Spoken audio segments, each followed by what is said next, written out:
Okay, so in last lecture we have finished unit number 3, right? That is testing of logic circuit. Now from this lecture we are going to start new unit, that is unit number 4, MOS transistor theory. Okay, so what are different points that we are going to discuss under this unit? So again, this will be a kind of repetition for you because you have already studied MOS transistor, right, in your maybe second year or third year subjects, ECAD and all that. Okay, now in this unit we are going to discuss about the symbols of MOSFET, how we can represent MOSFET, its symbols. Okay, then enhancement type MOSFET, different operating regions of the MOSFET, right? In a MOSFET operates in a mostly three regions: cutoff, linear, or that can be known as resistive region, and the saturation one, right? So these three are the operating regions of the MOSFET. So again, we are going to discuss that also. Then after that, we are going to discuss about the MOSFET as a transistor and MOSFET as an amplifier, and that to be N type MOSFET in enhancement mode or enhancement type MOSFET, right? There are two types of MOSFET, enhancement and other one is depletion, right? So we are particularly focusing on the enhancement type MOSFET. Then again, its VI characteristics, right? As we are talking about the semiconductor device, every semiconductor device has its own VI characteristics. Then its resistance estimation. Okay, what are different resistance that MOSFET can offer, right? Because of its construction or because of its what we can say, the typical layer arrangement, there are each layer contribute to offer some resistive part, so that there will be an internal loss. So that overall resistor estimation also we are going to discuss. Then parasitic capacitances. Okay, parasitic capacitances. So again, MOSFET, because of its construction, then different layers, some insulation material, some isolation layer, their formation of some sort of parasitic capacitance, and that also contribute to the performance estimation of the MOSFET. And finally, the pass transistor. Okay, or you can say it's a kind of CMOS, or the two N type and P type CMOS attached to form the pass transistors. So again, whenever that point will come, we are going to discuss that in detail. Okay, so these are the outline of this unit. Okay, these are the important points under this unit that we are going to discuss. Okay, we will start with the introduction, then we are going to discuss about operating modes. Okay, in cutoff region, how MOSFET will behave, in linear region or resistive region, how it will behave, and in saturation region, how it will behave. Okay, then VI characteristics, enhancement type MOSFET, non-ideal IV effects, that is non-ideal current voltage effects related to the MOSFET, resistance estimation, parasitic capacitance estimation, and finally the pass transistor. Okay, now the before starting our discussion related to the MOSFET, I want to make you understand some of the basic important points related to the semiconductor device, any semiconductor device, whether you consider a FET, transistor, BJT, MOSFET, CMOS, anything. Okay, now any semiconductor device, okay, basically it is a linear or non-linear. Any semiconductor device, even you can take diode also. Okay, you can consider diode or BJT or MOSFET, FET, anything. So basically, whether it is a linear device or non-linear device,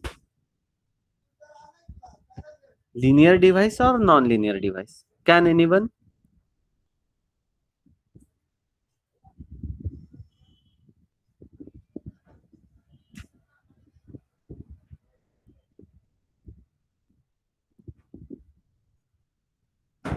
Let it be wrong, at least try to answer the question whether the MOSFET, can we consider it is as a linear device or non-linear device?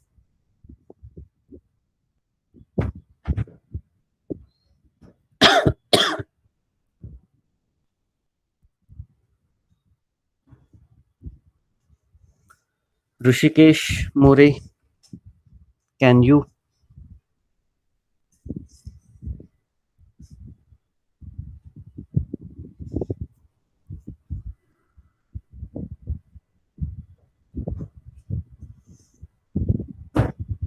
Amit, Ashwini, Deepika?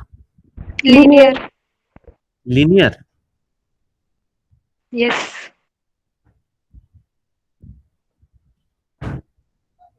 Okay.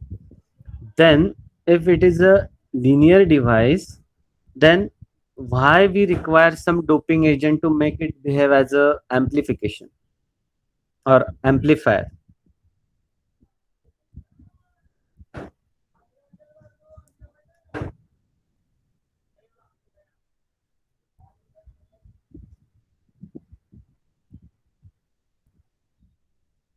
But if you look at the graph of any semiconductor device, consider diode, then it's a parabolic curve. It is not a linear curve. Now, if device is linear, why its graph is not linear? Okay, forget about that. Now, first tell me, whenever in a laboratories, when you are what we can say experimenting on any semiconductor device, let it be that will be a BJT, PN junction, MOSFET, FET, anything. Now, first the graphs are observed or the mathematical equations are derived. Which one will come first? Graphs. Very right. Always remember, the mathematical equations are made to hit the concept of the graph. Always remember, first they have applied some voltage, different resistors, different what we can say currents, then they estimates the graph related to that device, and then the mathematical equations are drawn to hit that practical or the graphical theory. म्हणजे जो graph आहे त्याला supporting mathematical equation नंतर बनवलं जातं, पहिल्यांदा graph येतो. आणि जेव्हा मग तुम्ही कुठल्याही सेमीकंडक्टर डिव्हाइसचा किंवा इव्हन पीएन जंक्शन डायोडचा ग्राफ बघता, so it's basically a parabolic graph, it's not linear, right? Then why we consider all these devices as a linear? So the reason is these devices are non-linear device, but as we have shifted the Q point in the linear region of the device, that's why we can say all these devices are piecewise linear devices. These are not linear devices. These are not purely linear devices. We can say these are the piecewise linear devices. And why we require to get this piecewise linear device? The reason is again simple. You cannot apply your Thevenin theorem, KVL, KCL, superposition, or any even your Ohm's law to the non-linear devices. They are not meant for that. You can apply these theorems to derive some mathematical equation only to the linear devices, and that's why we have to shift that Q point to the piecewise linear region, and then you can analyze mathematically that device. And that is the only reason you can consider these MOSFET, FET, BJT, PN junction diode as a piecewise linear devices, right? These are the small signal devices. What do you mean by small signal and all that? That we are going to discuss later. Okay, the very interesting theory that small signal devices. All these are known as small signal devices. Now, why these small signal? What do you mean by small signal? Or why we are considering these all semiconductor devices as a small signal? That part we are going to discuss later, but just for sake of your understanding, always remember all these devices are a piecewise linear devices. Right. आपण तो Q point त्याच्या एका linear region मध्ये shift करतो. तो कसा shift करतो? Bye adding सम DC level, right. तुम्ही जेव्हा डीसी लेवल ऍड करता किंवा त्याला डीसी सप्लाय देता, तेव्हा त्याचं उपयोग काय किंवा यूज काय होतो? It will fetch that Q point to that piecewise linear region. Basically, that Q point is very or that Q point lies within a non-linear region because it is non-linear device. Now, by applying some DC level and applying small signal, we make to behave that device as a piecewise linear device. आणि हे कशासाठी करायचं? कारण तुम्ही non linear डिव्हाइसचं analysis is very tough job, right. तुम्ही जे equation estimate करता, I C is equal to I B plus I, where this equation you have derived? By applying a KCL, Kirchhoff's current law. Now tell me, can you apply Kirchhoff's current law to the non-linear device? The answer is no, right? At least it must be a piecewise linear. And that's why we are considering all these semiconductor devices as a piecewise linear device, so that you can have the mathematical analysis. Now you can apply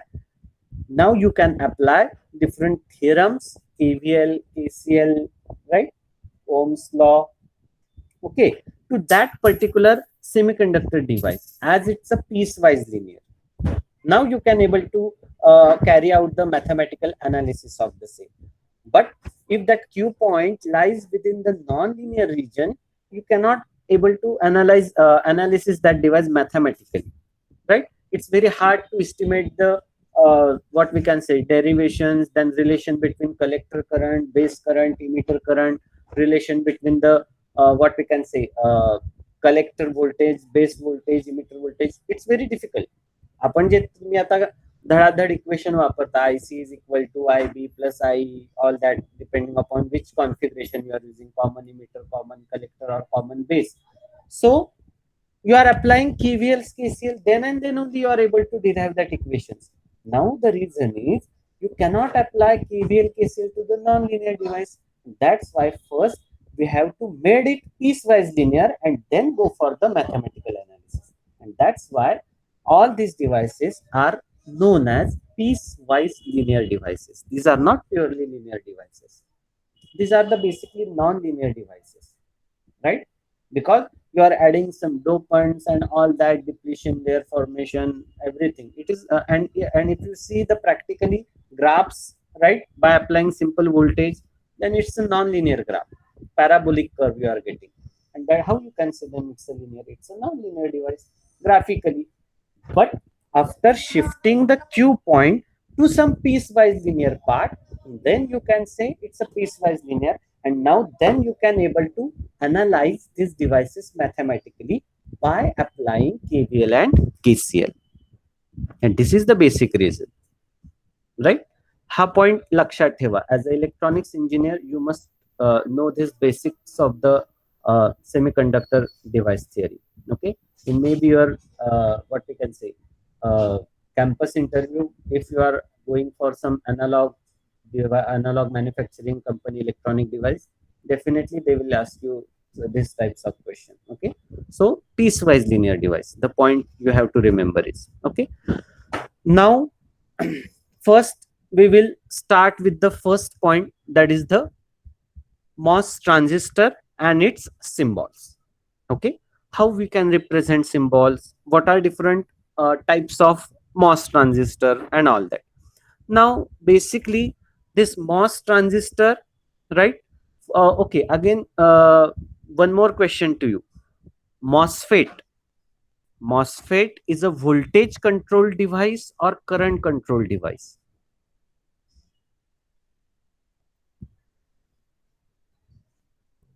If you have studied its small signal wallet, there you can get the idea of whether it's a voltage control or whether it's a current control.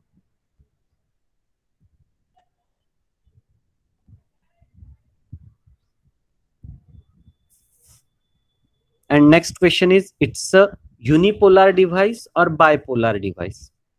And what do you mean by unipolar and bipolar?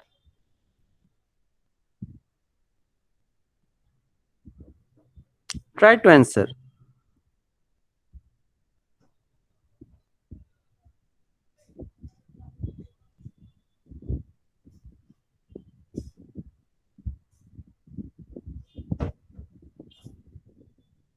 Can anyone? MOSFET is a voltage control device or current control device.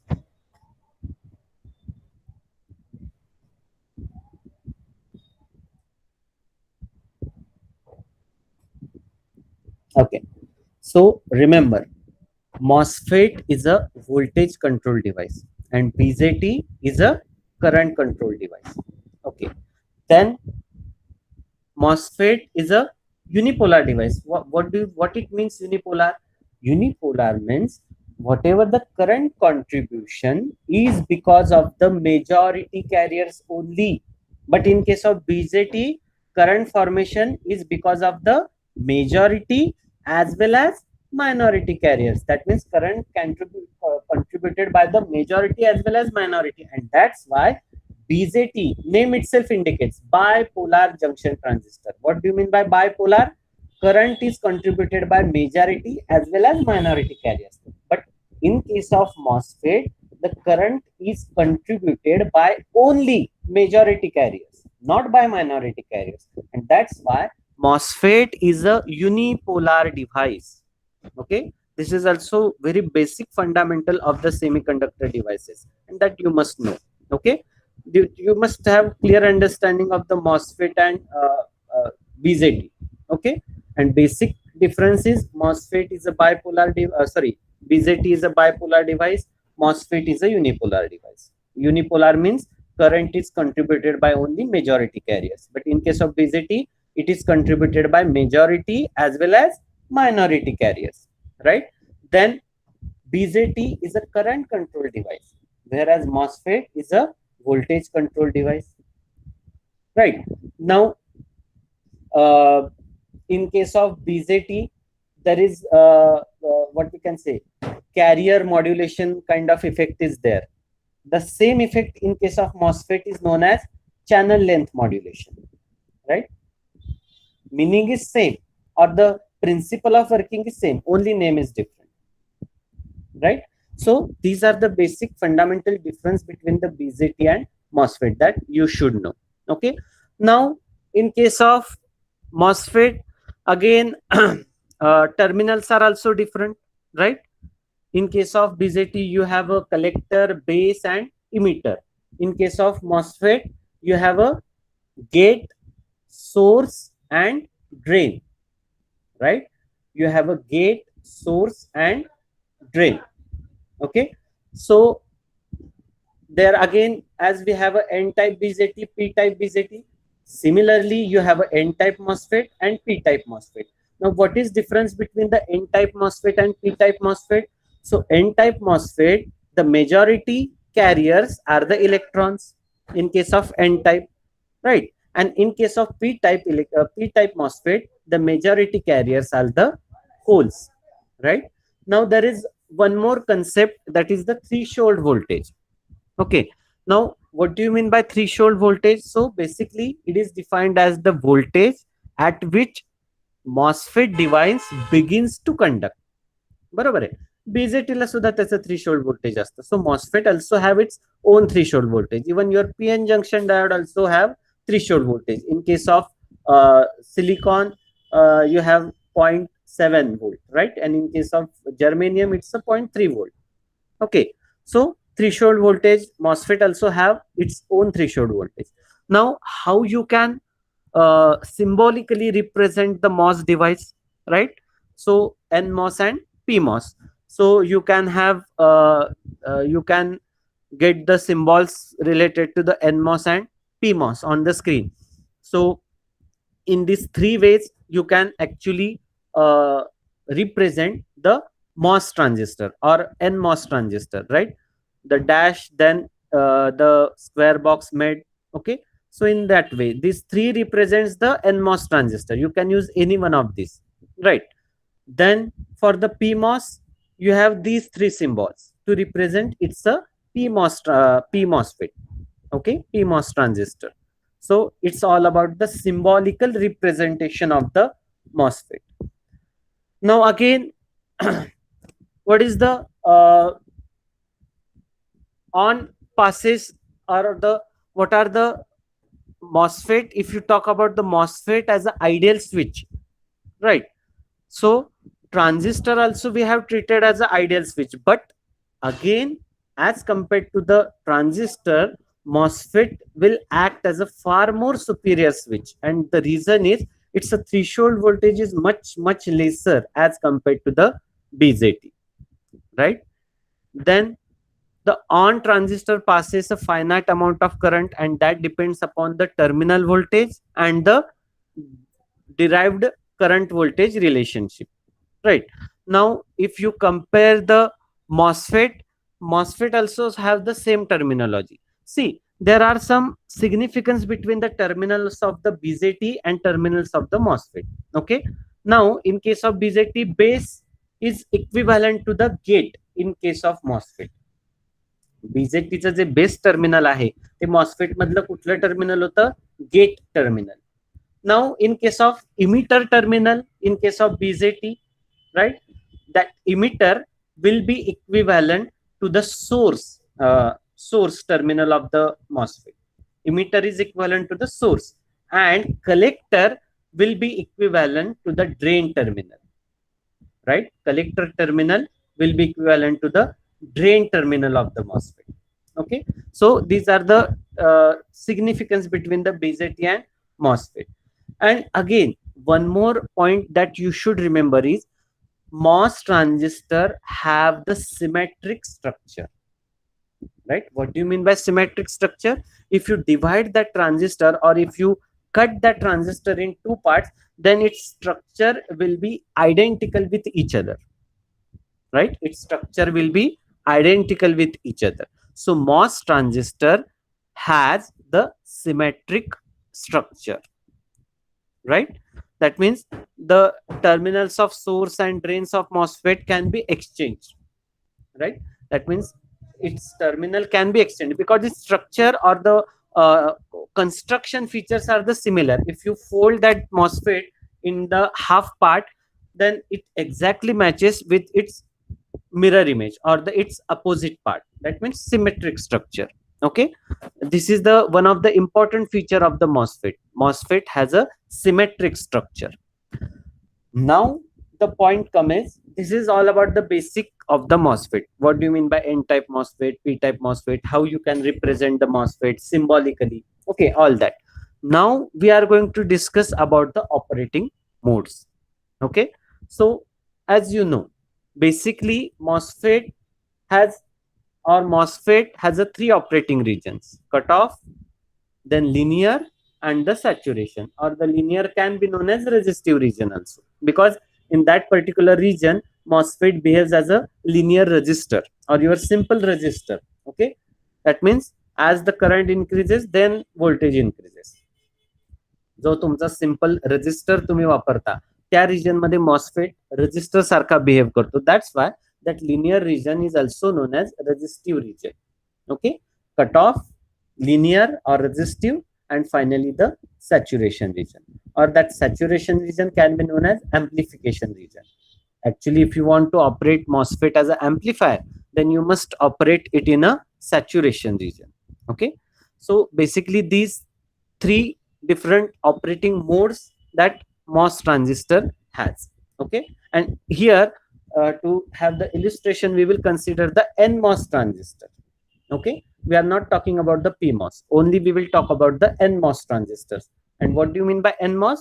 Where the majority carriers are the electrons, not holes. Majority carriers are the electrons. Okay, so this operating region parts we will continue in the next lecture.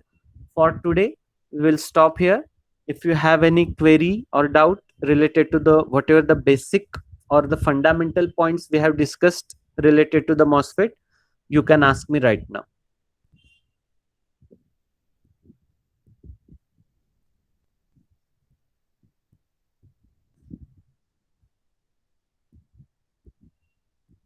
Or else we will stop here then.